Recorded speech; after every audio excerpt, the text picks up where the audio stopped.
अंतरराष्ट्रीय राजनीति में दोस्ती हो या दुश्मनी कुछ भी अस्थायी नहीं है, फिर चाहे वह अमेरिका पाकिस्तान की दोस्ती हो या फिर रूस और भारत का याराना। जो जिससे लेगा किराना उससे ही रहेगा उसका याराना। किराना यानी आयात सामानों का जो हम लेते हैं। भारत बहुत बड़ा बाजार है, यही वजह है कि रूस से लेकर अमेरिका तक सब तवज्जो देते हैं। ऐसे ही एक दोस्त भारत का और भी है, लेकिन अब उससे दोस्ती बिखरती हुई दिखाई दे रही है। इसके कारण भारत का पड़ोसियों से शक्ति संतुलन का समीकरण बिगड़ता दिखाई दे रहा है। कौन है वह देश? कैसे बिगड़ रहा है शक्ति संतुलन? कौन बन रहा है कारण? आखिर ऐसा हुआ क्यों है? इससे भारत को क्या नुकसान होगा, सब बताएंगे। बस देखते रहिए सरहद।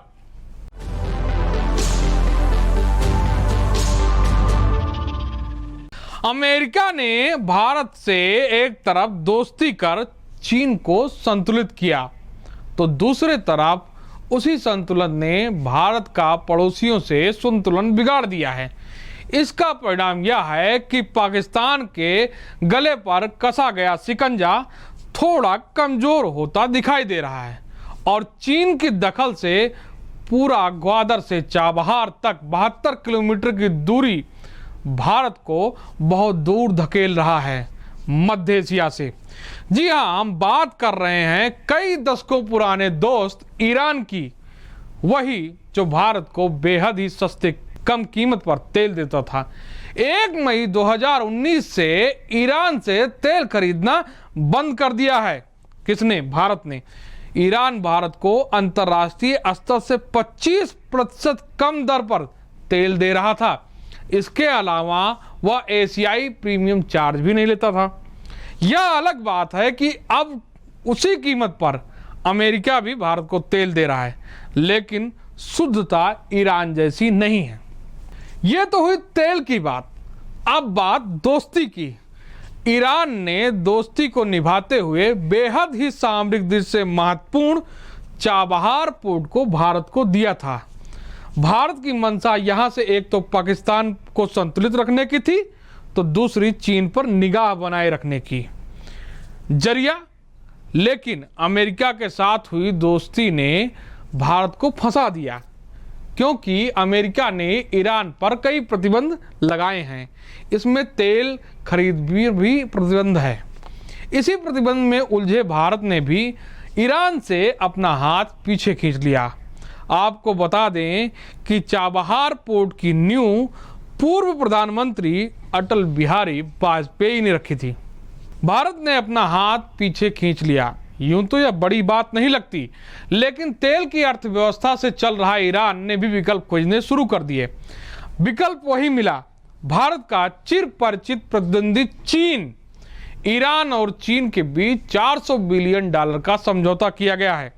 इसमें वह न केवल ईरान का तेल खरीदेगा, बल्कि कई रणनीतिक और व्यापारिक समझौते भी 25 साल तक के लिए कर रहा है।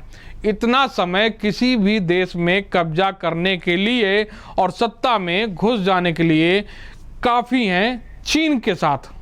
फिर क्या होता है? श्रीलंका, म्यांमार, नेपाल, दक्षिण अफ्रीका के कई देश चीन के इस खेल के उदाहरण हैं, दुनिया जानती है। अब बात भारत के नुकसान की। चीन अगर ईरान में पांव जमा लेता है तो पूर्ण मध्य पूर्व, मध्य एशिया और यूरोप से भारत भौगोलिक तौर पर दूर हो जाएगा, जैसे 1947 के बाद यानी पाकिस्तान बनने के बाद हुआ था। दूसरा, पाकिस्तान पर संतुलन बनाए रखना कठिन होगा, क्योंकि अब उसे एक तरफ से डर होगा। चीन का इस क्षेत्र पर एक छत्र राज्य होगा। उसे हिंद महासागर और मलक्का स्ट्रीट से माल लेकर गुजरने की जरूरत नहीं होगी। यह एक बड़ा व्यावसायिक बदलाव होगा।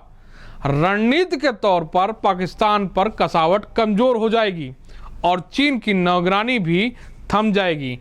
अभी यहाँ से यानी चाबहार के रास्ते भारत अफगानिस्तान से लेकर मध्य एशिया तक कारोबार तो करता ही है, निगाह भी रखता है, और इसके साथ पाकिस्तान और चीन के ग्वादर पोर्ट को भी संतुलित करता है, जिसे वो एक अपनी बड़ी सामरिक ताकत के रूप में विकसित कर रहा है। भले ही इस ग्वादर एयरपोर्ट को अमेरिका ने अपनी बैन लिस्ट से बाहर रखा है, बीजिंग अमेरिका विरोधी खाड़ी देशों से लगातार संपर्क बढ़ा रहा है, यूएई से संबंध बढ़ा रहा है, जिससे रणनीतिक तेल भंडार बढ़ा सके। चीन इस पूरे क्षेत्र में केवल व्यापार या परिवहन तक सीमित नहीं रहना चाहता, वह चाहता है एक साम्राज्य। यही वजह है कि वह अमेरिका समर्थक और अमेरिका विरोधी दोनों से ही घनिष्ठ संबंध बनाए हुए है। अमेरिका केवल हित देखता है। ऐसे में भारत को सतर्क रहने की जरूरत है, क्योंकि अमेरिका का हित जिसे ही खत्म होता है वह भारत को समर्थन देना बंद कर देगा, 1964 के बाद के सन की तरह।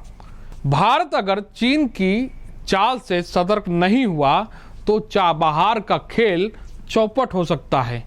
चीन गिद्ध की तरह चाबहार पोर्ट पर निगाह डाले है, उसको अपने लिस्ट में भी शामिल किए हुए है। ऐसे में हमें संतुलन साधना होगा, यानी भारत को यह देखना होगा कि हम जिस तरह से ईरान के माध्यम से पाकिस्तान को बैलेंस करते थे, रसिया के माध्यम से चीन को बैलेंस करते थे और अफगानिस्तान को दोस्ती के माध्यम से बैलेंस करते थे, अमेरिका के कारण ये बिगड़ा समन्वय कैसे फिर से बेहतरीन होगा, स्थापित होगा। शो में सबसे पहले हमने आपसे कहा था कि अंतर्राष्ट्रीय राजनीति में कोई भी अस्थायी दोस्त और दुश्मन नहीं होता है। यही सत्य है, यानी जब तक आप किराना लेते रहेंगे दुकानदार से, वो आपके मुफीद रहेगा। और इन दिनों ये अमेरिका हो या रूस, दोनों ही व्यापारी हैं। उम्मीद है कि यह एपिसोड आपको पसंद आया होगा।